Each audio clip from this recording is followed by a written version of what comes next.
반도체가 전 세계의 경제 패권을 잡기 위한 하나의 핵심적인 수단이 되고 있는 상황에서 우리나라의 반도체 산업의 포지션이 굉장히 또 중요하겠습니다. 그래야 이 우리나라의 반도체가 굳건히 자라야지만이 우리나라의 경제 역시도 경제 소약국이 아니라 경제 강국으로 또 자리를 잡을 수가 있기 때문에 그런데요.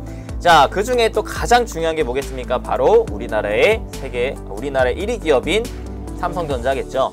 이 삼성전자가 향후 10만 전자 내지 진짜 100만 전자까지도 가기 위해서는 어떠한 부분들이 또 필요할 것이고, 그리고 우리나라 반도체 산업이 앞으로 가야 할 길은 어떠한 길인지, 또 그 안에서 우리가 또 봐야 될 핵심적인 기술력과 그 기술력을 갖춘 또 대장격 기업들은 어떠한 기업들이 있는지까지 오늘 제가 한번 싹 정리를 해보도록 하겠습니다.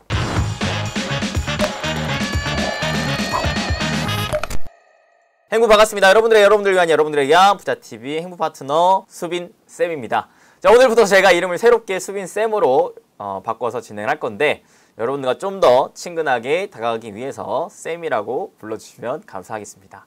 그리고 요 강의는 제가 또 리포티지라고 해가지고 리포트 플러스 이지, 리포트를 쉽고 재미있게 풀어준다 라고 해서 이름을 좀 지어봤는데 많은 또 관심 부탁드리겠고요. 자, 앞으로 리포트를 최대한 쉽고 재미있게 풀어드리는 리포티지 여러분들과 함께 진행을 하도록 할게요. 오늘의 주제는 바로 삼성전자, 과연 100만 전자가 되려면 어떤 부분들이 필요할 것이고, 우리나라의 반도체 현황과 미래 전망, 그리고 그 안에서의 피어나고 있는 대장격 종목들까지 좀 알아보려고 합니다. 자, 오늘도 제가 리포트를 가지고 나왔죠. 리포티지인 만큼 리포트를 기반으로 합니다. 자, 저번 시간에 보셨었던 리포트입니다. 신한에서 발매해준 한국 반도체가 가야 할 길이라는 리포트. 자, 저번 시간에는 어떤 부분들을 얘기했었죠? 아무래도 반도체가 왜 중요하고 앞으로 경제 패권을 잡기 위한 수단으로 자리를 잡을 것 같다. 거기다가 자, 미국과 우리나라와 대만과 일본이 지금 전체 반도체 시장의 대부분을 차지하는데, 이 중에서 미국은 라인을 잡아놨지만 우리나라가 지금 혼자 외톨이가 되어 있다. 이런 부분들을 풀어주는 흐름들이 좀 중요하겠고, 거기에 수요는 계속해서 늘어나는데 공급은 점진적으로 장기적으로 계속해서 축소가 될 수 있을 전망이 지금 잡혀있기 때문에 반도체 가격 인상과 함께 반도체 핵심 기업들은 앞으로의 실적이 쭉쭉쭉쭉 인상이 될 가능성이 매우 높다. 그렇기에 장기적인 포지션에서의 반도체에 관심과 투자가 필요하겠다라는 것까지 얘기를 드렸었습니다. 이 부분에 대한 자세한 얘기는 저번 주에 드렸던 영상 한번 보시고요. 자, 오늘은 그러면 무엇을 얘기할 것이느냐, 조금 더 세부적으로 파고로 들을 거예요. 그렇다면 이 세계적인 반도체 시장 내에서 우리나라 반도체가 가야 할 길은 무엇일까에 대해서 알아봐야겠죠. 자, 이거를 볼 때 가장 중요한 건 이겁니다. 자, 메모리와 비메모리가 있다고 그랬고요. 비메모리에서의 구조는 뭐라 그랬느냐, 설계 파트가 있고 생산 파트가 있고, 그 다음에 이제 후공정 쪽으로 넘어간다. 후공정은 뭐가 있다? 포장과 뭐 검사, 설계 이런 것들이 있다. 자, 그래서 여기에서 우리나라가 강점을 갖고 있는 것은 바로 생산이다. 왜? 삼성전자와 세계 2위인 SK 하이닉스가 여기에 포함이 되어 있기 때문에, 그래서 우리나라는 이 전반적인 라인에서 생산 쪽에 강점을 크게 갖고 있는데, 그 외에 설계나 후공정이나 아니면 소부장, 소재, 부품, 장비 쪽으로는 많이 지금 취약한 흐름을 갖추고 있다 라고 말씀드렸습니다. 그래서 우리나라가 반도체 강국이 되기 위해서는 설계와 후공정, 소부장이 성장을 해줘야 된다라고 얘기를 드렸었죠. 기억나시죠? 그래서 이제 볼 거예요. 한국의 약점은 비메모리, 그 다음 소부장, 밸류체인, 설계 등이다. 요 세 가지가 앞으로 성장을 해줘야 돼요. 그래야 우리나라 반도체 전반적인 생태계가 구축이 되면서 반도체 강국으로 발돋움을 하며 미국에 뒤치지 않는 우리나라 자체적인 경제 강국이 될 수가 있겠다. 특히나 장비, 소재, 부품, 소부장의 밸류체인 강화가 더 급하다라고 해요. 더 급하다. 자, 그래서 첫 번째 일단 메모리 좀 볼게요. 반도체는 메모리와 비메모리가 있다고 했습니다. 메모리와 비메모리. 일단 메모리 먼저. 메모리는 기본적으로 사이클 산업이에요. 사이클 산업. 상승하다가 하락하다가 상승하다가 하락하다가 상승하다가 하락하다가 이렇게 주기적으로 상승 하락을 반복하는 흐름을 보여주는 사이클을 나타내는 산업인데, 이 사이클이 왜 나타나느냐? 수요와 공급의 불일치에서 나타난다 그래요. 수요와 공급의 불일치. 무슨 말이죠? 자, 항상 요거를 여러분들이 모르면 안 돼요. 가격은 수요와 공급에 의해서 정해진다. 가격이 올라가려면 뭐가 필요하죠? 가격이 올라가려면 수요가 늘어나고 살라는 사람들이 많이 늘어나고 팔려는 사람들이 줄어들어야 가격은 늘어난다 라고 그랬어요. 가격이 늘어나야 이 산업의 전반적인 생태계가 더더더더더더더더 성장할 수가 있겠다. 거기에 포함되는 기업들의 돈을 많이 벌 수 있겠다라고 말씀드렸는데, 자 봅시다. 어떤 반도체 업체들도 의도적으로 공급 초과를 발생시키려고 하지 않는다. 왜 그럴까요? 공급을 초과시켜버리면 가격이 다운되니까 내가 하나를 팔더라도 비싸게 팔아 먹어야 남는데, 공급을 내가 욕심내가지고 막 늘려가지고 가격을 막 반값으로 만들어 봐요. 아무리 많이 팔아도 남는 게 없을 겁니다. 그런 것들을 기업이 원하지 않다라는 것이죠. 자, 그래서 과거 2000년대 이후로는 의도적인 공급 초과가 없다라고 해요. 메모리와 비메모리 업체들 모두 더 많은 이익을 위해서 수요에다가 공급을 후행시키자고자 한다. 뭔 말이에요? 소비자들이 많이 살라고 할 때에 비로소 공급을 늘린다라는 거예요. 선행적으로 공급을 확 늘리지 않는다라는 겁니다. 왜? 리스크가 있으니까. 수요가 뒷받침되지 않은 상황에서 공급을 늘려버리면 가격이 다운되니까 하나를 팔더라도 싸게 팔 수밖에 없다. 그런 걸 굳이 기업이 감당을 해내야 되느냐? 리스크다. 하지 않는다.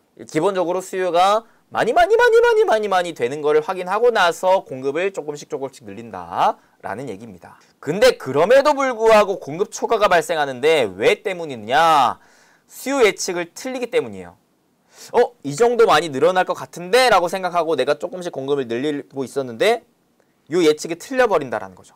특히나 메모리가 수요 예측을 더 크게 틀릴 요인이 있어요. 비메모리보다. 왜 그러느냐? 자, 저번 시간에 말씀드렸습니다. 비메모리는 메모리와 비교를 했을 때 어떤 구조가?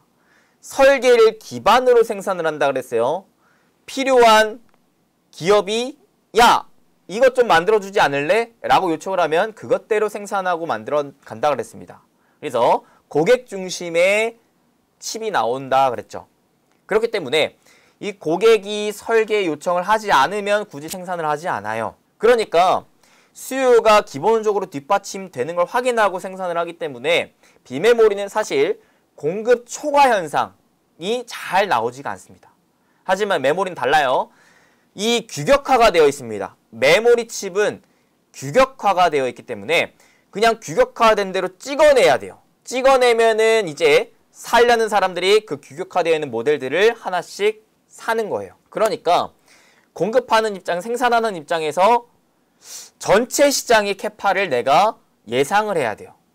비메모리는 특정 고객사와 1대1로 예상하고 예측하고 분석해서 전망을 내는 거기 때문에 보다 세분화되어 있고 보다 오차가 작을 수가 있지만 메모리는 전체 시장을 내가 예측을 해야 되기 때문에 이게 좀 어렵다라는 것으로 여러분들이 이해하시면 될 것 같습니다. 자, 보세요. 비메모리는 밸류체인에서 제품별, 고객별 주물량 이상의 과잉 생산을 하지 않아요. 왜냐하면 출하 주기가 지나면 그 재고는 쓸모가 없기 때문에 그래요. 다른 데다 못 팔아요. 너가 요청한 거기 때문에 너한테 팔아야 되는데 뜬금없이 얘한테 팔 수가 없다라는 거예요. 왜? 서로 규격화된 모델이 다르기 때문에, 필요한 모델이 다르기 때문에.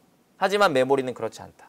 재고 물량을 쌓아놓으면 언젠가 다른 애들이 사갈 수가 있어요. 그래서 요 가격 변동이 굉장히 심한 게 메모리라는 거예요. 그래서 메모리는 보통 이러한 사이클로 갑니다. 상승 하락 반복을 하는데 하락 사이클은 어떨 때 나오냐면 기본적으로 자, 생산량, 주물량이 쫙 늘어나면은 공급을 잘 안 늘리다가 이 주물량이 피크를 거의 찍는가 싶으면은 그때 맞춰서 공급을 확 그냥 늘려버립니다. 이게 더 이어질 것 같다는 생각을 하기 때문에. 근데 그때부터 실제 수요는 오히려 줄어들게 돼요. 그러면서 주물량도 줄어들고 이때부터 주물량보다 공급량이 많아지기 때문에 이 상황에서 공급 초과가 나와버리고 이때부터 오히려 가격 하락 사이클로 바뀌게 된다는 거죠. 이전에는 가격이 상승하다가 이 상황부터는 가격이 하락하게 됩니다. 이러한 게 이제 사이클로 나온다는 거예요. 자, 근데 이 메모리 업체들에게도 요 상승 하락 사이클의 요 변동성 폭을 줄일 수 있을 만한 방법은 있긴 해요. 예측 기간을 단축한다라는 거예요. 그리고 장비 발주를 나누어서 진행한다라는 겁니다.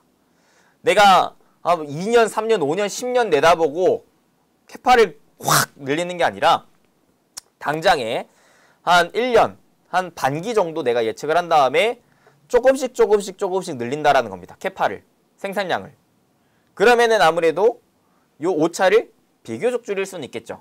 그래서 그런 흐름을 최근에 대다수의 반도체 기업들이 보여주고 있다라고 볼 수 있는 것입니다. 그냥 이해만 하고 계세요. 이런 거 뭐 심층적으로 막 더 파고들려고 하기보다는 그렇구나 정도만 하시면 돼요. 자, 여기에 그러니까 결국에는 중요한 게 뭐예요? 자, 가격은 아까도 봤다시피 수요와 공급이 중요한데, 그죠? 기업 입장에서는 사실 가격이 계속 올라가 있는 게 좋잖아요. 그래야 하나를 팔더라도 더 비싸게 팔면서 이윤을 많이 남길 수가 있기 때문에. 그죠? 그러니까 웬만하면 수요가 뒷받침되면 공급을 여기에 따라서 차근 늘리는 게 제일 좋다라는 거예요. 야, 수요가 많아진다라고 내가 미리 예상을 하고 공급을 확 늘렸다가 막상 수요가 이를 못 미치면 오히려 가격이 떨어지면서 재고는 재고대로 쌓이고 나는 흑자가 아니라 적자로 바뀔 수가 있기 때문에 이러한 부분들을 방지하고자 공급을 조금씩 늘리는 게 필요하다. 자, 이 공급을 조금씩 늘리는 원인이 또 될 수 있을 만한 요인이 또 뭐가 있느냐? 최근에 삼성전자와 SK하이닉스가 주주 환원 정책을 강화하기로 했습니다. 무슨 말이느냐? 배당을 더 줘요. 그래 버리면 어때요? 기존에 남는 현금에서 배당을 주기 때문에 이 현금을 기존에는 확 그냥 투자로 썼었는데 그러기 쉽지 않아졌다라는 거예요. 그러면서 이제 공급을 늘리는 것에 조금 더 보수적으로 될 수가 있겠다라고 우리가 간접적으로 생각을 해볼 수가 있다는 부분인 거죠. 그러니까 반도체 산업에서 우리나라 기준으로 봤을 때 지금 공급이 조금씩 점진적으로 늘어날 가능성이 매우 높기 때문에 이 가격이 갑자기 한순간에 확 꺼지는 요인이 쉽지 않을 것 같다 라는 것 정도 체크. 자, 그래서 결국에는 이러한 상황이 이어진다라고 봤을 때 이 시장에서 점유율을 높이면서 더 많은 돈을 벌기 위한 기업은 뭐가 더 필요할까? 바로 전공정 기술이라고 합니다. 반도체는 전공정과 후공정으로 나뉘어요. 요거를 합쳐서 이제 8대 공정이라고 하는데 8대 공정에 대한 부분은 제가 과거에 강의를 기깔나게 또 해드렸으니까 그 영상 보시면 되시겠고, 그래서 전공정, 후공정 중에 자, 뭐가 중요하느냐, 이제 전공정이 중요하다라는 거예요. 메모리에서는. 왜 그러느냐? 전공정의 기술이 개선되면은 어떠한 장점을 보여줄 수가 있느냐? 웨이퍼 내 칩수를 증가시켜요. 그러면서 웨이퍼당 매출을 증가할 수가 있대요. 이 뭔 말이에요? 뭔 말이야?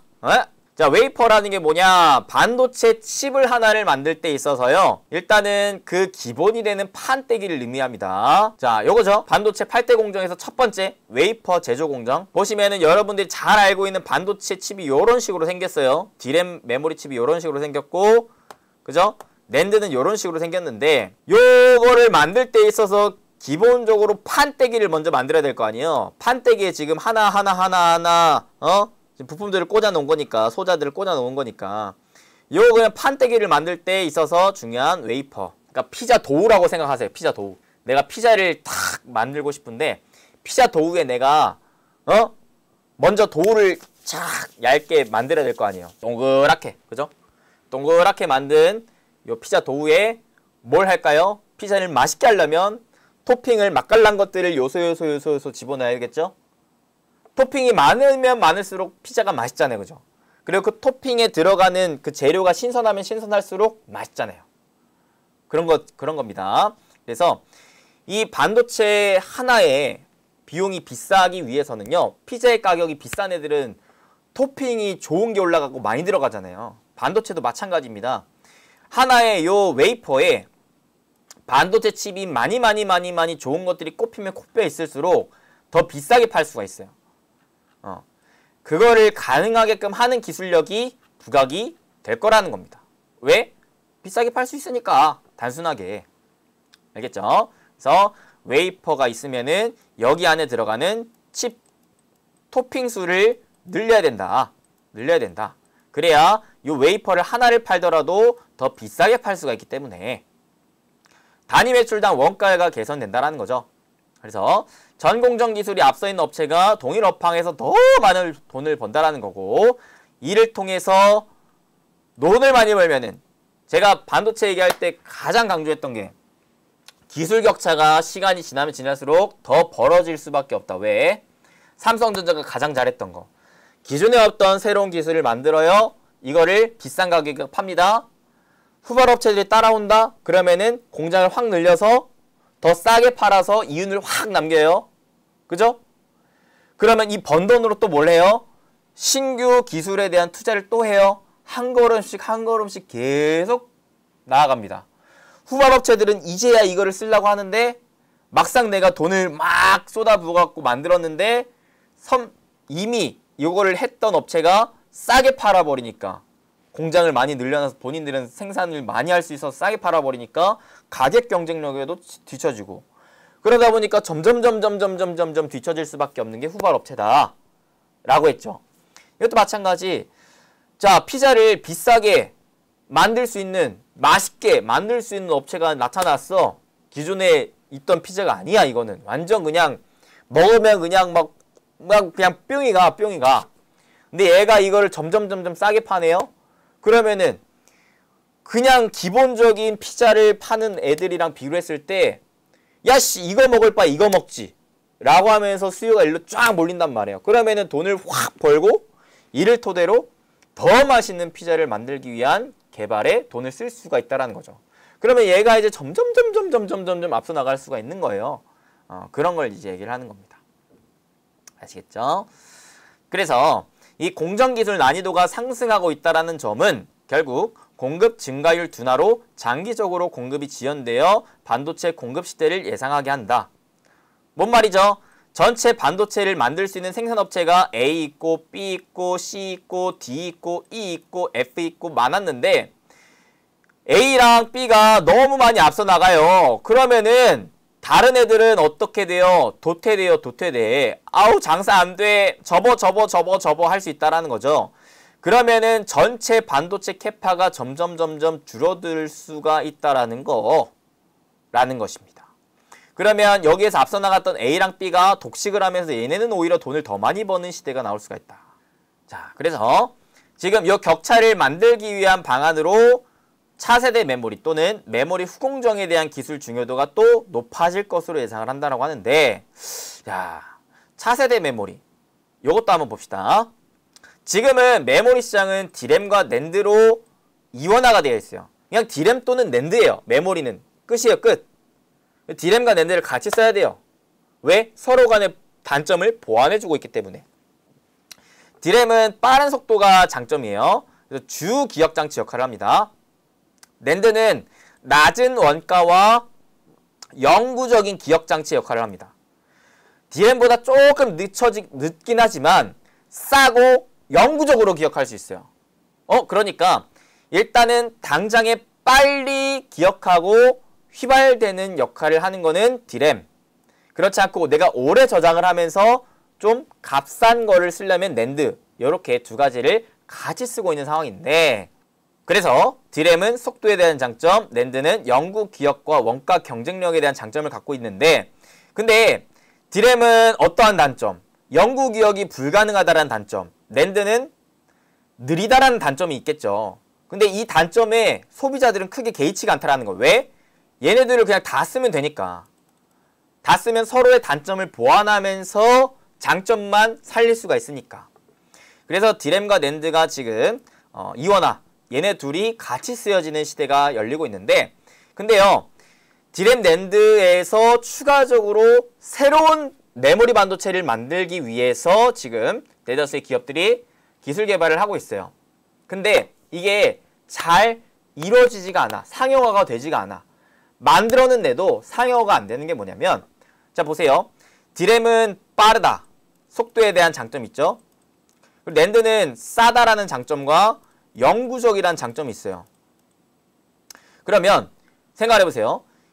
이 세 가지에 대한 장점을 다 갖추고 있다는 거예요. 그러면 기존의 디램과 낸드가 아닌 새로운 무언가 반도체 칩이 나오기 위해서는요. 디램보다 더 빨라야 되고, 그죠? 낸드보다 더 싸야 되고, 그리고 영구적인 장점까지 다 갖춰야지만이 이걸로 넘어갈 수가 있어요. 근데 그러기 쉽지 않겠죠. 그죠? 지금 이게 너무나 명확한 시장이기 때문에 당장 차세대 메모리가 끼어들 틈이 보이지가 않아요. 근데 과거에 낸드 시장이 그랬던 것처럼, GPU 시장이 새롭게 떠올랐던 것처럼 IT 세트의 패러다임 변화는 반도체 시장을 급변시킵니다. 낸드 시장이 부각이 됐을 때 그때 모바일 기기가 나왔었고요. 그 다음에 GPU 시장이 나올 때는 AI 시장이 떠올랐었어요. 그러니까 새로운 시장에 맞춰서 그 기기에 들어가는 반도체 칩에 대한 특징적인 부분들 때문에 차세대 메모리가 충분히 나올 수는 있다라는 기대감은 시장에서 가지고 있는 상황입니다. 하지만 그게 매우 어렵다. 근데 그나마 지금 이거를 갖추고 있는 기술이 바로 PIM이라는 기술이에요. 자, AI 시대를 위한 PIM, Processing in Memory, 요거를 적극적으로 개발을 하고 있는데 메모리 저장에만 그치지 않고 데이터 연산까지 수행하는 기술입니다. 즉, 메모리와 비메모리를 합친 거예요. 그래서 메모리 영역에서 데이터 연산이 가능해 데이터 이동이 적어지고 연산 처리 속도도 빠르면서 전력 소모량도 무려 30배 줄일 수 있다고 합니다. 메모리와 CPU, GPU, 즉 메모리와 GPU 간 요 떨어져 있는 병목 현상을 해소시켜 줄 수가 있는 거죠. 기존에는 메모리는 메모리 따로, 비메모리는 비메모리 따로 이렇게 했는데 PIM은 이거를 합친다라는 거, 합친다. 그러면 효율이 더 극대화가 될 수가 있겠죠. 그래서 방대한 데이터를 학습해야 되는 AI에 많이 유용할 것으로 기대가 된다. 그러면 이게 지금 상용화가 될 것이느냐를 본다면, 자, 아직은 사실 어려워요. 아직은. 일단 알고만 계셔야 돼. 여기서 추가적으로 또 HBM이라는 게 있어. High Band Width Memory라는데 데이터 용량을 크게 늘리면서 대역폭을 증가시키는 특징, 데이터를 주고받는 입출력을 크게 늘리는 방법으로 가능하고 TSV라는 기술을 활용해서 깊은 구멍을 뚫어 정기적으로 연결한다는 거. 어렵죠? 그러니까 중요한 건 그거예요. 비메모리와의 연결을 위해 특수기판인 실리콘 임포터자가 화상이 되면서 후공정 기술이 확보가 돼야 된다. 새로운 기술이 지금 떠오르고 있는데 요거를 하기 위해서는요. 후공정 기술이 확보가 돼야 된다라는 거. 그래서 요게 지금 GDDR 계열을 대체하면서도, 그러니까 기존의 D램 시장을 대체하면서도 GPU 탑재가 되고 있는 것 대비 총 면적도 줄이고 고대역폭에 유리하고 전력 소모도 낮기 때문에 굉장히 이상적인 기술이다라는 평가를 받고 있어요. 근데 아직 채용 속도가 느려요. 왜? 후공정 수율 때문에. 그러니까 얘를 만들면 굉장히 좋은데 만들어내기 위해서는 이런 것들이 다 필요해요. 장비도 필요하고 후공정 라인도 필요하고 다 필요한데 아직 이 라인이 갖춰지지 않았기 때문에 찍어내기가 어렵다. 찍어내기가 어려우니까 비용이 아무래도 비쌀 수밖에 없겠죠. 그러니까 얘는 시간이 좀 필요해요. 근데 얘가 이러한 라인을 하나 둘씩 갖추고 단가도 D램 낸드에 비해서 가격 경쟁력이 맞춰만 진다면 얘가 크게 상용화가 될 가능성은 있다라는 거.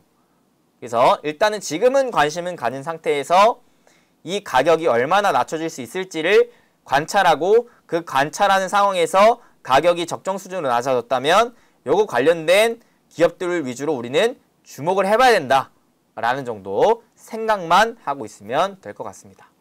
지금 당장은 아닌데 앞으로 차세대 반도체 칩이 나올 수가 있다라는 것쯤은 여러분들이 인지는 하고 있어야 된다. D램 낸드가 무조건적으로 계속 가는 거는 아니다라는 거. 오케이. 자, 그래서 메모리는 이렇게 보면 될 것 같아요. 정리를 하자면 메모리 시장은 일단은 D램과 낸드의 합작이 지금 계속 대표적인데 차세대 메모리 반도체가 나올 가능성이 있다. 다만 단기적으로는 힘들고 시간이 필요하다. 근데 대표적으로 뭐가 있다? 이제 PIM이랑 그 다음에 뭐였죠? HBM. HBM에 대한 부분은 관심이 필요하다라는 것 정도만 이제 체크를 하시면 될 것 같습니다. 오케이. 그 다음에 비메모리로 넘어올게요. 비메모리는 앞으로 뭐가 중요할 것이느냐? 역시나 파운드리가 중요해요. 파운드리 생산. 왜? 생산할 수 있는 업체가 대표적으로 삼성전자, TSMC밖에 없어요. 뭘 찍어내야 팔 거 아닙니까? 아무리 설계하면 뭐예요? 찍어낼 수 있는 업체가 없는데. 그죠? 그래서 이 파운드리 쪽에서도 경쟁력을 갖추기 위해서는 전공정 기술과 후공정 기술, 고객 대응 능력까지 크게 3개가 필요하다라고 합니다. 자, 앞서 말씀드렸습니다. 비메모리는 설계, 생산, 후공정 요런 라인으로 나뉜다. 심지어 최근에 인텔 같은 경우에서도 자사 설계 제품을 오히려 TSMC한테 외주화를 했어요. 더 이상 인텔이 혼자 다 할 수 없는 구조로 나왔다라고 백기를 어느 정도 든 거예요. 그러면은 기존의 파운드리 시장에서의 구조적인 성장이 지속될 전망이 매우 높겠죠. 매우 높아요. 그래서 우리나라 대표적인 파운드리 업체 삼성전자, SK하이닉스, DB하이텍 얘네들은 구조적으로 장기적인 수혜를 충분히 받을 가능성이 높다. 심지어 삼성전자는 5나노에 이어서 4나노 양산까지도 시작을 했어요. 무슨 말이느냐? 반도체 하나를 만드는데 더 작게 만들 수가 있다라는 거. 더 작게 만들어야 뭐가 좋을까요? 생각을 해보세요. 여러분들 스마트폰 크기가 요만해요. 여기에 반도체가 예를 들어 한 뭐 요만큼 들어가 있다고 봐요. 그러면은요 하나의 반도체 칩의 용량이 정해져 있을 거 아니에요. 근데 만약에 얘가 반도체를 조금 더 작게 만들 수가 있다고 생각을 해봐요. 성능은 똑같은데.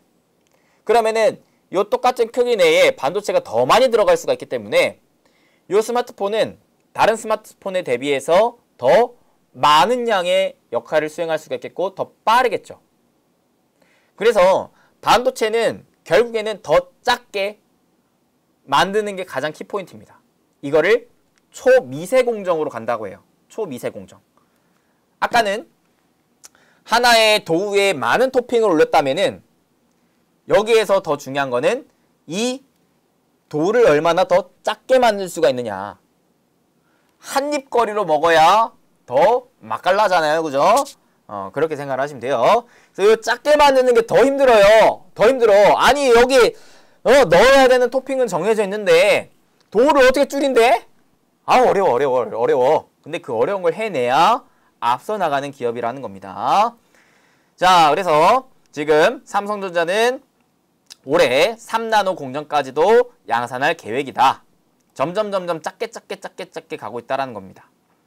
근데 하이닉스와 DB하이텍은 아직 그 정도 수준은 아니에요. 삼성전자는 그래서 12인치, 8인치 다 할 수 있는데 SK하이닉스, DB하이텍은 8인치만 지금 보유하고 있다. 그래서 일단은 요 작게 만드는 데에 대해서 가장 또 중요한 게 전공정 기술인데 봅시다.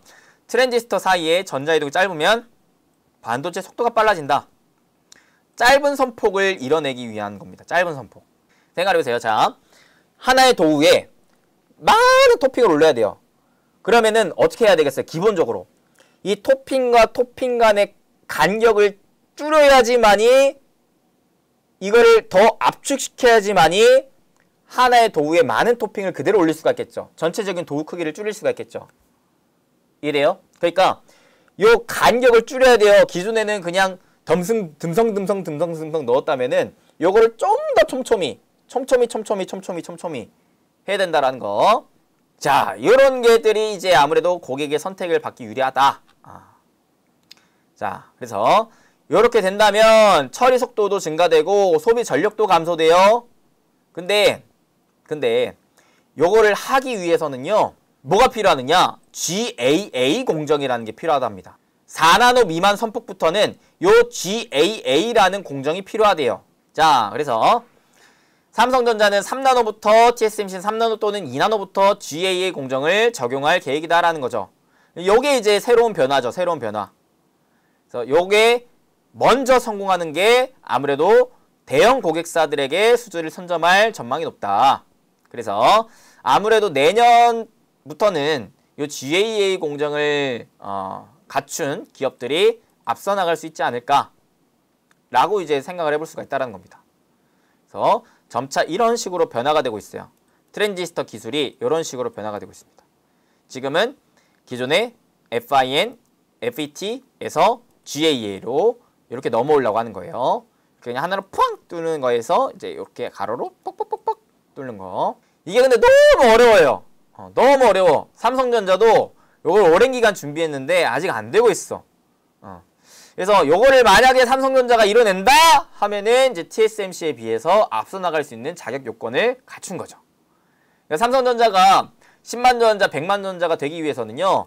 아무래도 메모리에서는 세계 1위를 기록하고 있기 때문에 비메모리에서 TSMC를 따라잡고 오히려 얘를 이겨야 돼요. 삼성이. 그잖아요.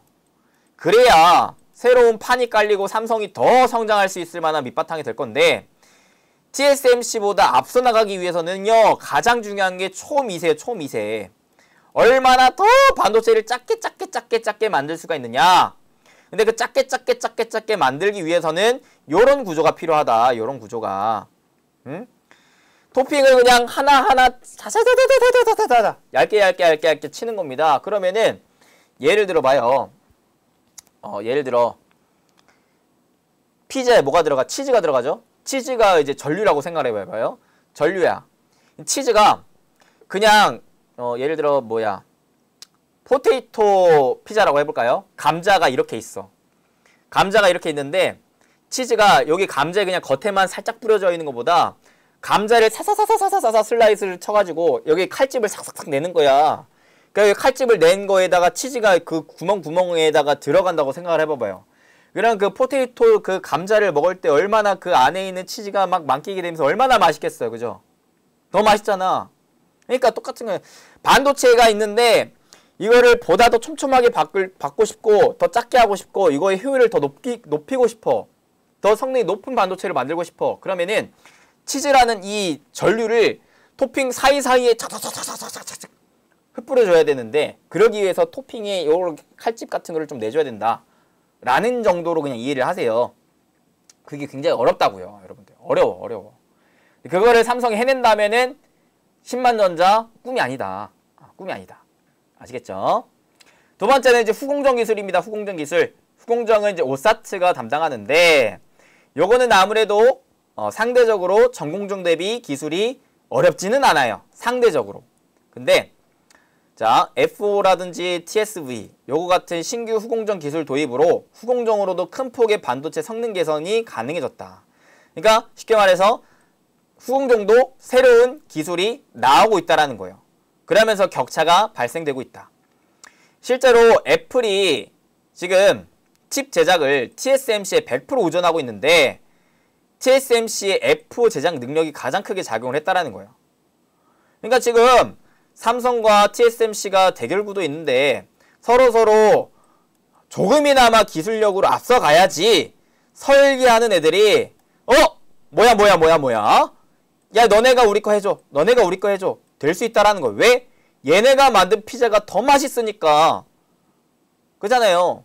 내가 이 스마트폰을 만들어서 팔아야 돼요. 경쟁을 해야 돼. 다른 업체들과. 그러면 똑같은 요 스마트폰이라도 좀 더 작은 반도체들을 좀 더 맛깔난 반도체들을 내가 집어넣어야 돼. 근데 그런 걸 할 수 있는 업체가 없네? 그럼 그걸 할 수 있는 업체가 더 많은 주문을 받을 수밖에 없다라는 거죠. 불티나 그냥 전화가 폭주해 그냥. 그거에 대해서 전공정에 대한 기술이 가장 중요하지만 후공정의 기술도 우리가 간과할 수는 없겠다. 전공정은 아까 뭐였어요? 좀 더 촘촘히, 좀 더 미세하게 작업을 하는 데 역할을 했었다면은 후공정은 어떤 역할을 하는지 봅시다. 자, 이렇게 자, 패키징 기술 2.5D와 3D가 있는데 이렇게 3D로 그러니까 포장을 하나를 하더라도 그냥 2D로 찍 하는 게 아니라 3D로 쪽쪽쪽쪽 깔끔하게 압축시켜서 포장할 수 있는 애들이 더 부각이 될 수가 있다라는 거. 그러니까 전공정은 어떻게 하면은 이 피자의 도우를 작게 만들고 여기에 토핑을 좀 더 압축시켜서 맛깔나게 만들 수가 있을까를 본다면, 후공정은 요 만들어진 피자를 어떻게 하면 이쁘게 포장을 할까를 보는 거예요. 어떻게 하면 이쁘게 포장해서 팔아갈까 라는 겁니다. 아무래도 이 피자를 벌 때 우리는 1차적으로 피자를 어떻게 하면 작고 맛있게 만들 수가 있을까가 더 중요하기 때문에 전공정이 더 중요한 부분이고 더 어려운 부분이긴 한데, 후공정 포장도 무시할 순 없어요. 어떻게 하면 깔끔하게 딱 예를 들어 도우가 요 정도라면은 포장이 뭐 요만해. 그러면은요 어때요? 포장이 요만해? 그러면은 이 과대포장 아니에요. 과대포장 아니야, 과대포장. 그러면은 그만큼 반도체 칩의 크기가 더 커질 거 아니에요. 무쓸모. 최대한 이 도우에 맞춰서 빈 공간 없이 착착착착착착 포장을 하면서 이쁘게 할 수 있는 기술이 필요하다. 그거를 지금 삼성 대비해서 TSMC가 하고 있기 때문에 TSMC가 좀 더 앞서 나가고 있다라는 거 정도 이해하시면 되겠죠. 마지막 세 번째. 자, 삼성이 TSMC랑 이기려면 고객 대응 능력도 필요해요. 뭔 말이냐? 생산은 일단 설계업체가 일을 맡겨줘야 생산을 해요. 그리고 생산을 하고 다시 설계업체한테 줘. 얘가 이제 팔아요. 그죠? 구조가 어떻게 됐느냐? 이런 구조로 나와요. 설계, 생산, 검사 테스트, 포장, 그 다음에 판매하는데, 종합반도체 기업, 예전 인텔 같은 기업은 지 혼자 그냥 지지고 볶고 다 해요. 이게 어려졌다잖아. 그러니까 이걸 세분화시키는 거죠. 팹리스 같은 기업, 예를 들어 엔비디아 같은 기업이 설계를 해. 맡겨 누구한테? 파운드리 기업에. 삼성전자는 TSMC 같은 기업에 맡겨. 얘가 이제 생산하고 포장 검사까지 다 맞춰서 다시 팹리스 기업에 줘. 그러면 얘가 이제 판매한다라는 거예요. 그러다 보니까 파운드리 생산 기업 입장에서 뭐가 중요해요? 팹리스 기업 간의 관계가 굉장히 중요해요. 그죠? 얘네가 맡긴 바대로 우리는 잘 수행해서 갖다 줘야 돼. 그 관계가 굉장히 중요하겠죠. 여기에서 관계를 개떡같이 한다 그러면은 더 안 맡길 거 아니에요. 그래서 이 고객 대응 능력, 이런 영업적인 능력도 굉장히 중요하다. 근데 이게 아무래도 지금 TSMC가 가장 많은 IP 보유 고객사들을 갖고 있다. 이렇게나 많아요. TSMC의 지금 고객사들이 이렇게나 많다. 이런 많은 업체들한테 지금 납품을 하고 있는 거예요. TSMC는. 그러니까 삼성전자 입장에서는 고객 관리도 잘 하면서 이런 애들을 좀 뺏어 와야 되겠죠. 그래야 10만 전자, 100만 전자 갈 수 있겠죠. 오케이. 자, 그래서 정리를 좀 해봅시다. 비메모리는 뭐가 필요하다? 비메모리는 첫 번째 전공정 기술, 두 번째 후공정 기술, 세 번째 고객 관리 능력이 중요하고, 이게 이제 많은 IP 보유가 중요한데, 자, 전공정에 있어서는 뭐가 중요하다면 초미세 보다 더 작게 만드는 게 중요하다 라는 것이죠. 여기에서 이제 또 봐야 될 게 GAA 공정을 우리가 체크를 해봐야 되는 것이고, 그 다음에 이제 후공적으로 넘어왔을 때는 이것도 이제 FO라든지 TSV 이런 애들이 이제 중요하겠다라는 거, 요 정도 체크 하시면 될 것 같습니다. 그래서 삼성전자가 기본적으로 10만 전자 이후 막 20만, 30만, 100만까지 가려면 메모리에 있어서는 차세대 메모리 반도체를 만드는 게 중요해요. 그리고 비메모리에 있어서는 사실 이게 더 중요하죠, 메모리보다. 왜? 전체 반도체 시장의 점유율 70%니까 비메모리가. 전공정에서 초미세로 가는 게 중요하고, 후공정에서 이러한 기술을 갖추는 게 중요하다. 이런 것들을 갖추면 고객 관리는 자연적으로 따라올 수밖에 없는 구조라고 볼 수가 있겠습니다. 이해가 돼요? 이런 게 필요하구나. 그냥 마냥 삼성전자이기 때문에가 아니라 앞으로의 이런 것들이 잘 진행이 되는지를 우리는 봐야 되는구나 라는 것들을 생각을 하셔야 돼요. 자, 그러면 여기서 더 나아가서 사실 삼성전자는 굉장히 큰 우량주이기 때문에 시총이 큰 기업이기 때문에 주가의 등락폭이 그렇게 크진 않습니다. 그리고 가야 할 길이 굉장히 험난해요. 해결해야 될 기술력들이 굉장히 많습니다. 그래서 사실 투자자 입장에서 봤을 때 기대 수익이 그렇게까지 크진 않을 수가 있어요. 하지만 그 밑단에 소부장 같은 애들은 말이 달라요. 왜? 기본적으로 시총이 그렇게 크지 않고 그 다음에 기술력을 하나를 갖추면 충분히 더 많은 캐파를 누릴 수가 있기 때문에 그래서 좀 더 우리가 좀 중요하게 봐야 될 것은 투자자로서 소부장이지 않나 싶어요. 소재, 부품, 장비. 일단 기본적으로 우리나라가 가장 취약한 분야입니다. 그래서 이에 대한 성장이 꼭 필요해요. 정부로서도 이에 대한 지원이 필수입니다. 필수. 제가 봤을 때. 자, 근데 이거에서 가장 최우선 목표는 집적도 향상이라고 해요. 집적도 향상. 이게 무슨 말일까요? 집적도. 집적된다라는 게 아니에요, 여러분들. 자, 아까도 말씀드렸다시피 피자를 우리가 맛있게 만들어야 돼요. 맛있게. 그러니까 하나의 웨이퍼에 많은 토핑을 올려야 된다. 이게 중요하다. 얼마나 많은 토핑을 올릴 수가 있는지에 대한 기술이 중요해요. 그래서 디램과 비메모리 같은 경우에서는 공정 미세와 토핑을 조금씩 작게 만든다라는 거죠. 낸드 같은 경우에는 적층 단수 증가. 그러니까 무슨 말이냐면은 자, 피자가 있는데 이거를 이렇게 생각하세요. 피자 도우가 있잖아요. 도우를 두껍게 만들잖아요. 그러면은 여기에 토핑을 하나씩밖에 올릴 수가 없죠. 근데 이거를 만약에 예를 들어 도우를 얇게 만들고 이거를 뭐 2단, 3단으로 쌓아버려. 그러면은 그 안에 토핑들을 하나 더 오히려 몇 겹으로 더 쌓을 수가 있겠죠. 라자냐 먹어보셨어요? 라자냐가 약간 그런 거거든요. 치즈 깔고 면 깔고 토마토 소스 깔고 뭐 깔고 이런 식으로 해가지고 압축시켜가지고 이걸 오븐에다 구우면 라자냐가 돼요. 피자랑 약간 또 다른 느낌인데 그러니까 낸드는 요걸 하려고 하는 거예요. 이걸 단수를 늘려가지고 아예 애초에 토핑을 층층이 쌓아 올리는 개념. 그리고 디램과 비메모리는 애초에 그냥 이 토핑 자체를 작게 만들려고 하는 개념. 요게 두 개를 하려고 하고 있다. 오케이. 그잖아요, 여러분들 그 막 크리스피 도우 이런 거 먹어보셨어요? 막 그 얇은 도우를 막 쌓아서 올린 그거 먹어보면 굉장히 식감 장난 아니거든요. 엄청 맛있거든요. 어찌됐든 배고파지네. 자, 그래서 이거를 하기 위해서 중요한 기술이 뭐냐? EUV 그리고 보안 투자 ESG라고 합니다. 하나씩 봅시다. EUV는 뭐냐? 노광 공정에서 광원의 파장이 짧아지는 거예요. 미세화를 하기 위해서. 이거는 사실 과거에 너무 많은 강의를 했는데 잠깐만 좀 얘기를 하자면 요게 바로 노광 공정입니다. 노광 공정이 뭐냐?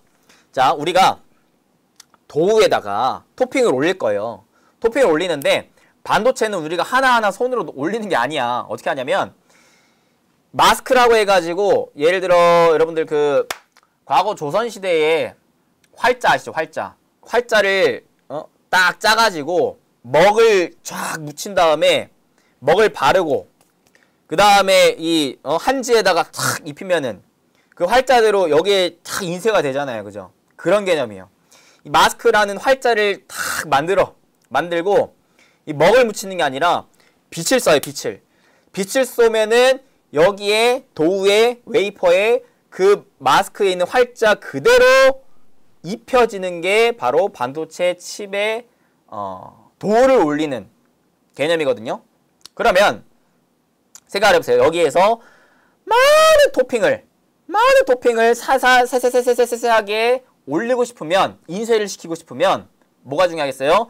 요 활자를 어떻게 좀 더 세세하게 미세하게 그려내는지가 중요하겠죠. 그려내려면 가장 첫 번째로 뭐가 중요하겠습니까?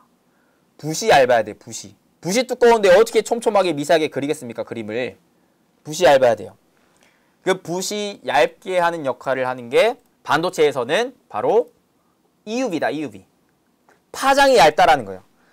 자, 빛이기 때문에 빛은요, 여러분들 일직선으로 쫙 가는 게 아니에요. 과학 시간에서 배우시면 아시겠지만 빛은요, 이렇게 파장을 그리면서 움직입니다.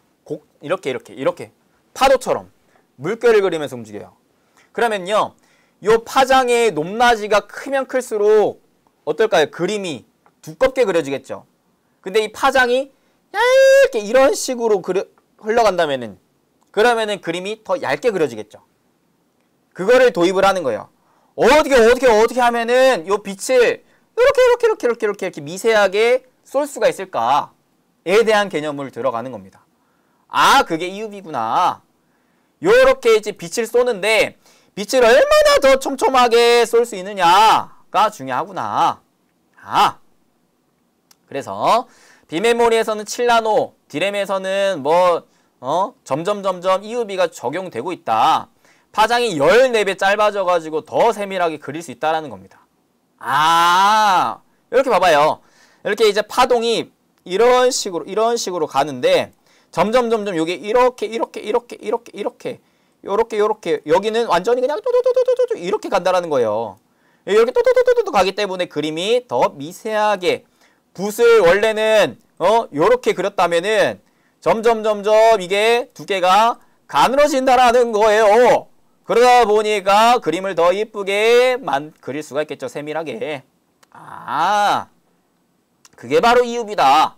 근데 이 EUV를 할 수 있는 장비를 대표적으로 전 세계 유일하게 ASML이 만들어요. 그러니까 얘가 갑이 되는 거예요. 왜? 결국 반도체에서 제일 중요한 게 지금 얼마나 미세하게 할 수가 있느냐인데, 이 미세하게 할 수 있는 가장 큰 기술인 EUV를 가능하게끔 하는 장비를 얘가 지금 만들어 팔고 있기 때문에, 그러니까 삼성전자 이재용 부회장이 자꾸 ASML 가가지고 제발 부탁 좀 합니다. 우리한테 장비 좀 팔아주세요 라고 하는 겁니다. 굽신굽신 하는 거예요. 왜? 얘네한테 장비를 사야서 EUV를 해야지 미세하게 그릴 수가 있기 때문에, 피자를 맛있게 만들 수가 있기 때문에 얘가 갑이 되고 있는 겁니다. 아시겠습니까? 자, 그래서 지금 EUV 장비 보급은 파운드리의 90%, 비메모리 90%, 메모리 10%였는데 점차 메모리도 확대가 되고 있기 때문에 EUV에 대한 중요성은 더더욱이 높아질 수가 있겠다. 그러면 EUV 적용에는 어떤 영향을 또 주느냐? 공정 스텝 수가 감소해요. 공정 스텝 수가 감소한다. 자, 원래는 이거를 최대한 미세하게 만들려고 막 여러 가지 단계를 거쳤어. 근데 애초에 그냥 이 빛을 얇게 쏠 수가 있게 되면서 굳이 요거 여러 가지 과정을 거치지 않아도 된다라는 거예요. 그러다 보니까 어떠한 장점이 발생할까요? 자, EUV 장비가 더럽게 비싸요. 요거 하나가 겁나 비싼데 차라리 이거 하나 사는 게 요 여러 단계에서 필요했던 소재 부품 장비 요런 것들을 사는 것보다 오히려 가성비가 나온다라는 거예요. 그러니까 이게 비싸도 살 수밖에 없는 거죠. 왜? 요거 단계를 단축시켜 주니까. 다른 쪽으로 비용을 쓰는 걸 막아주니까. 심지어 거기에서 효율을 더 높게 발생시켜 주니까. 자, 그래서 이 단계가 줄어들면서 뭐가 또 변화가 되냐면 CVD 증착 또는 시각 스텝 수가 감소한다라고 합니다. 그러면서 자, 이것도 얘기 많이 해야 되는데 이거. 자, 8대 공정 여러분들 꼭 영상 보고 오세요. 제가 과거에 반도체 8대 공정 강의했습니다. 이거 진짜 무조건 보세요. 이거 모르면 반도체 알 수 없어요. 이거 무조건 보셔야 돼. 무조건. 자, 증착은 뭐냐? 증착을 이렇게 착착착 쌓는 거예요. 착착착 쌓아요. 그래요? 오케이. 착착착 쌓는데 이게 단계 수가 줄어들었다 보니까 쌓는 것도 줄어들 수밖에 없다. 근데 중요한 건 ALD 또는 ALD는 기존에 사용되지 않았었기 때문에 EUV가 도입된다고 해가지고 ALD가 감소하는 건 없어요. 오히려 미세화로 인해서 ALD 공정이 증가한다고 합니다. 그러니까 전체 증착은 줄어드는데 이 안에서의 ALD 비중은 늘어난다는 거예요. ALD는 예전에 제가 강의해 드렸었는데 증착 쪽에서 대장격이 될 수 있을 만한 게 ALD라고 그랬거든요. 이게 이제 미세 공정으로 가면 갈수록 필요한 공정이 될 수 있다라는 거. 오케이. 자, 그래서 여기서 투자 포인트 여러 개 나와요. 지금 주목하셔야 돼. 집중하셔야 돼. EUV 되게 중요해요. EUV에서 뭘로 지금 이어졌어요? ALD에 대한 중요성까지 이어졌어요. 여기에 식각으로는 식각은 깎는 거예요. 깎는 거. 도우가 있으면 도우를 동그랗게 이쁘게 깎고 싶잖아요. 이쁘게 쫙 깔끔하게 매끈하게. 그 깎는 거. 자, 이쁘게 깎기 위한 장비의 그 난이도가 높아질 수가 있겠죠. 근데 반대로 스텝 수는 감소할 겁니다. 그러니까 증착 일단은 중요하다. 그 다음에 두 번째 보완 투자라는 건데 미세화 또는 적측 당수가 증가할수록 공적 스텝 수는 증가한다. 자, 그러면서 그에 따라서 소부장 숫자가 증가한다는 거예요. 소부장 숫자가 증가한다. 최첨단 공정이 적용되면 캐파 감소를 보완하기 위한 투자가 필요하다. 자, 생각해보세요, 여러분들. 자, 이게 미세 공정으로 갈수록 거기에 내가 똑같은 도우 내에 넣을 수 있는 토핑의 개수는 늘어나겠죠? 그 토핑이 우리가 소재 부품이라고 칭할 수가 있겠죠? 그죠? 그리고 이게 도우를 얇게 해가지고 이렇게 쌓아 올린다고 해봐요. 라자냐처럼. 그죠? 그러면은 당연히 거기에 들어간 소재 부품도 많이 들어갈 수가 있겠죠? 그러니까 이러한 기술력이 뒷받침이 되면 될수록 거기에 들어간 소재와 부품의 개수는 자연스럽게 늘어나게 된다. 라고 이해를 하시면 돼요. 여기에서 또 장비 역시 마찬가지. 그에 필요한 그거를 만들 수 있을 만한 장비도 새롭게 구매를 하게 될 겁니다. 보다도 좋은 장비로. 그렇잖아요? 그렇기 때문에 소부장에 대한 중요도가 점점 높아지겠다. 왜? 수요가 많아지기 때문에. 자, 그래서 미세한 증착이 일단은 필요하니까 아까 ALD 방식의 증착이 필요하다라고 얘기를 했었고, 그 다음에 스텝수가 증가하면 파티클을 제거하는 세정 공정수도 증가한다. 파티클이 뭐느냐? 파티클은 자, EUV. 자, EUV에서 요 그림을 보셔야 돼요. 기존에는요, 빛이 그냥 이렇게 통과를 했었어. 통과를 했어. 그런데 EUV는 반사를 시키네. 반사를 시키네. 반사. 그럼 여기에서 문제가 뭐냐면요. 공정을 할 때 있어서 예를 들어 중간중간에 미세먼지가 있다고 해봐봐요. 미세먼지가. 그러면 빛이 반사 해야 되는데 여기에 갑자기 미세먼지가 껴있네. 그러면 반사를 할 때 있어서 미세먼지 때문에 빛이 굴절이 되겠죠. 그러면 내가 원하는 그림대로 안 그려져요. 그렇기 때문에 요 미세먼지를 제거하는 공정도 필요합니다. 제거를 해줘야 돼. 제거를. 그래야 내가 그린 것대로 그대로 반사 이제가 될 수가 있어요. 그러면서 이 파티클을 어떻게 제거하는지가 중요한데 그 제거를 세정 공정을 통해서 한대요. 세정. 깨끗이 만든다라는 거. 그러니까 이것도 앞으로 중요해진다. 여기도 심지어 미세먼지이기 때문에 습식, 액체를 활용한 게 아니라 건식, 플라즈마를 활용한 걸로 바뀌어요. 왜냐면 액체는 부피가 커요. 부피가 크기 때문에 상대적으로 그러니까 뭐라 그래? 예를 들어 봅시다. 여러분들이 세차를 해요. 세차를 하는데 유리창을 닦아야 돼. 유리창을 닦아야 되는데 그냥 이렇게 물을 촥 뿌려서 하는 것보다 수증기를 만들어가지고 촥 하는 게 더 깔끔하고 이쁘게 되겠죠. 그러니까 그런 거랑 비슷하다고 보시면 돼요. 막 액체보다 기체가 더 미세하게 세정을 할 수가 있기 때문에 습식보다는 건식으로 세정을 하게 될 거다. 그게 더 유리하다. 그래서 요거 진짜 별표 3개. 빵. 증착에서는 ALD에 대한 비중이 높아지는 거 우리가 중요하게 봐야 되고, 식각에서는 건식 방식이 확대된다라는 거, 그 다음에 세정에서도 건식 방식이 확대된다라는 거, 그 다음에 인프라, 클린룸. 클린룸이 뭐느냐? 그 파티클이 발생되는 것을 없애주는 역할을 하는 거예요. 클린하게. 미세먼지 저리 가! 공기청정기 같은 느낌인 거죠. 저리 가! 여기는 깨끗하게 보관할 거야! 라고 해주는 역할의 장비. 요것도 많이 늘어나게 되겠다. 그래서 각각의 역할을 하는 소재 부품 장비들은 굉장히 앞으로 더 부각이 될 수가 있겠다라는 거 체크. 아시겠죠? 그래서 굉장히 중요합니다. EUV 별표 3개인데 미세공정, 초미세공정으로 가면 갈수록 이리로 가야 되는데 가면 갈수록 자 증착은 뭐다? ALD가 중요한 거고 그 다음에 식각은 건식 식각이 중요한 거고 그 다음에 세정도 마찬가지 건식 세정이 중요한 거고 그 다음에 네 번째 뭐다? 클린룸 인프라가 중요하다. 파티클 제거. 오케이. 아우 좋아. 잘 따라오고 있어요. 마지막 ESG입니다. ESG는 뭐느냐? 친환경이라고 생각하시면 돼요. 친환경. 자, 반도체 제작을 위해서 필수 공정 장비 열 처리, 이온 주입, 플라즈마 식각 이런 거에는 높은 온도를 요구해요. 650도에서 1100도에 겁나 뜨거운 데에서 해야 돼요. 겁나 뜨거운 데에서. 그래서 뜨거운 온도에서 하면서 여기서 뭐가 발생되냐면 탄소가 배출돼요. 탄소가. 이미 TSMC의 가스 배출량이 GM을 넘어설 정도예요.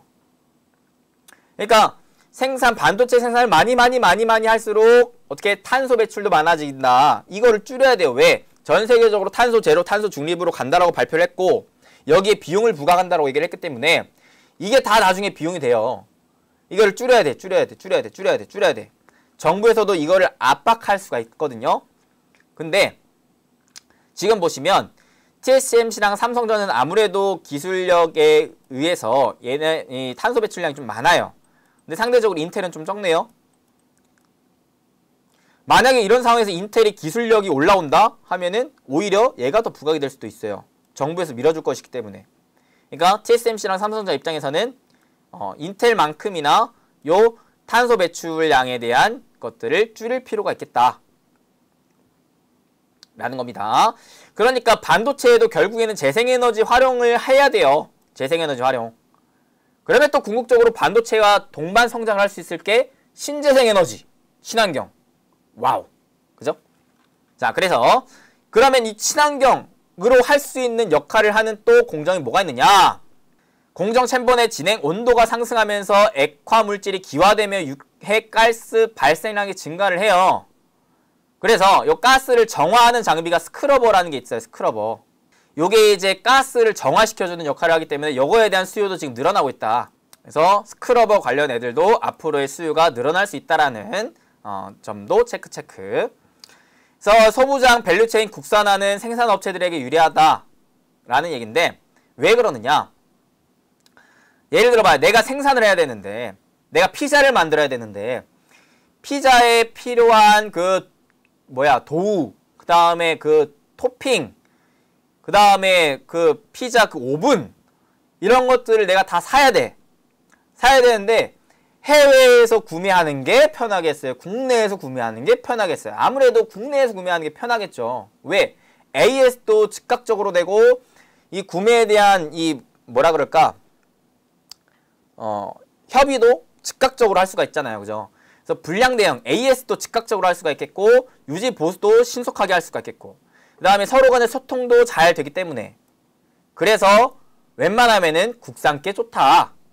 그전에 우리가 자동차를 타더라도 그래요. 해외차 아무리 타고 다녀봐요. 고장나면은 부품 없다고 수리도 안 해줘요.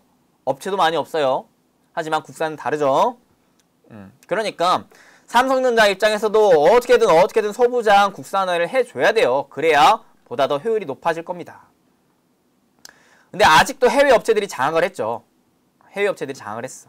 이런 부분들을 이제 국산화를 해줘야 돼요. 근데 비용이 많이 들어요. 하지만 해내야 되는 원인이 일단은 2019년도부터 일본이 반도체 소재 수출을 금지했어요. 물론 100% 하고 있진 않지만 이에 대해서 탈피를 해야 되겠죠. 그 다음에 해외에도 반도체 장비 리드타임이 증가를 했어요. 사고 싶어도 못 사요. 그 다음에 최근에 또 아무래도 우리나라 업체들의 기초 체력이 상승하고 있어요. 사실 소부장의 국산화 요구에 대한 니즈는 첫 번째로 태어난 게 일본 때문에 그랬어요. 원래 소부장이 전 세계적으로 일본이 굉장히 강세를 보여줬기 때문에 우리나라도 일본의 소부장을 우리나라가 수입을 해와서 진행을 했었단 말이죠. 근데 일본이 우리나라와 감정이 악화가 되면서 뭐 때문에? 디소미아 때문에 악화가 되면서 야! 씨! 일본에서 그런 거죠. 야! 한국에다가 소재 부품 장비 야! 납품하지 마. 수출하지 마. 하지 마. 한 거예요. 우리나라 입장에서 어때요? 큰일 난 거예요. 당장에 피자를 만들어야 되는데 토핑을 안 준다네? 피자 어떻게 만들어? 못 만들어요. 그러니까 부랴부랴 우리나라 토핑 만든 업체들한테 야야야야 어떻게 빨리 만들어 봐봐. 야 우리가 돈 투자해 줄 테니까 지원해 줄 테니까 너네가 좀 해봐봐. 정부도 마찬가지. 야 이러다 피자 가게 다 문 닫게 생겼다. 야 정부가 나서야겠다. 이거 토핑 만든 업체들 지원해주고 밀어주자 하고 있다라는 것이었죠. 그래서 우리나라 이제 소부장 업체들이 빠르게 커가고 있다는 것입니다. 대표적으로 삼성전자가 대다수의 국내 반도체 관련 소부장 업체들에게 이렇게나 많은 투자를 하고 있어요. 이렇게나 많은 투자를 하고 있다. 그러면 이런 애들도 우리는 관심은 가져야 된다. 왜? 얘네들이 기술력으로 빵 터져주면은 삼성전자에 바로바로 납품을 하면서 돈을 확 벌 수 있는 구조가 나올 수가 있기 때문에. 그리고 소부장은 이러한 원인 외에도 사실 반도체 사이클이 반복될수록 실적이 확장될 수가 있습니다. 왜 그러냐면 사이클이라는 게 뭐예요? 반도체 상승, 하락, 상승, 하락, 상승, 하락 이런 것들이 반복되면 어떠한 특징이 나올까요? 기술 격차가 점점 벌어지겠죠? 기술 격차가 점점 벌어져요. 그러다 보면은 어떻게? 전방에서 투자의 요구량이 증가가 되겠죠. 왜? 기술 격차를 벌려놓고 이 캐파를 늘려야 되기 때문에 계속 투자의 연속이에요. 그 다음에 변동성도 축소가 될 겁니다. 왜? 많은 업체들이 한 방에 하는 게 아니라 소수의 업체들이 점진적으로 할 것이기 때문에. 그 다음에 점유율도 상승. 왜? 신제품과 고객들이 그만큼 많아지고 전방 전체 시장이 확대가 되기 때문에. 앞으로 메타버스 자율주행 시대가 열린다고 봐요. 그러면 반도체 칩 거기 더 들어가게 되는데 소부장도 그에 따라서 같이 커져갈 수가 있다는 것이죠. 그래서 사실 이 전방 투자를 볼 때 우리가 중요하게 봐야 되는 것은 생산업체들의 캐펙스에 연동이 된다는 거예요. 무슨 말이 있느냐? 공장을 늘리는 것에 대한 투자량에 비례한다는 것인데 보통 생산업체들이 이 캐펙스를 언제 늘리느냐? 매출이 증가했을 때 늘려요. 매출이 증가했을 때. 그래서 최근에 반도체 생산업체들의 매출이 늘어나고 있는 단계이기 때문에 지금 캐펙스 비율도 소폭 상승하고 있다고 합니다. SK하이닉스, 마이크론만 보더라도 어때요? 매출액과 함께 캐펙스가 늘어나고 있다라는 거. 그러면 이에 따라서 소부장도 같이 실적이 좋아질 수가 있겠죠. TSMC도 마찬가지. 매출액이 급성장하면서 같이 캐펙스도 늘리고 있다. 자, 그래서 이거는 반도체 8대 공정에 대한 얘기를 또 나오는 건데요. 이거는 제 기존 강의 보시면 진짜 쉽게 설명했으니까 그거 보시면 될 것 같아요.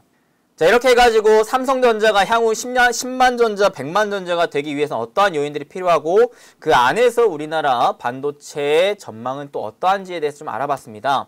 자, 정리를 좀 해볼게요. 일단은 반도체는 사이클 산업입니다. 근데 사이클 산업이 가장 나오는 원인은 수요와 공급 이치에 의해서 사실 수요는 뭐 코로나라든지 전쟁 리스크가 발생하는 게 아니라면은 어찌 보면 꾸준하게 점진적으로 늘어나는 게 수요예요. 4차 산업에 지금 속해 있기 때문에. 근데 여기에서 사이클이 왜 꺾이느냐? 공급이 생산업체들이 수요를 예측해서 무리한 공급량을 늘렸기 때문에 그래요. 근데 이러한 부분들이 경험을 통해서 점차 학습하며 줄어들고 있다는 게 중요합니다. 그러면 사이클이 이런 식으로 발생을 했었다면은 이게 주기가 더 짧아질 수가 있겠죠. 그러면서 반도체 이 산업 자체가 보다 안정적으로 성장을 해나갈 수 있을 가능성이 높습니다.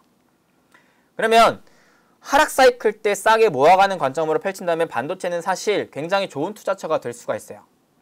그래서 이 반도체에 대해서 여러분들이 아셔야 되는 거고, 자, 반도체는 크게 다시 메모리와 비메모리가 있어요. 근데 메모리보다 중요한 게 비메모리예요. 하지만 메모리도 놓칠 수는 없겠죠.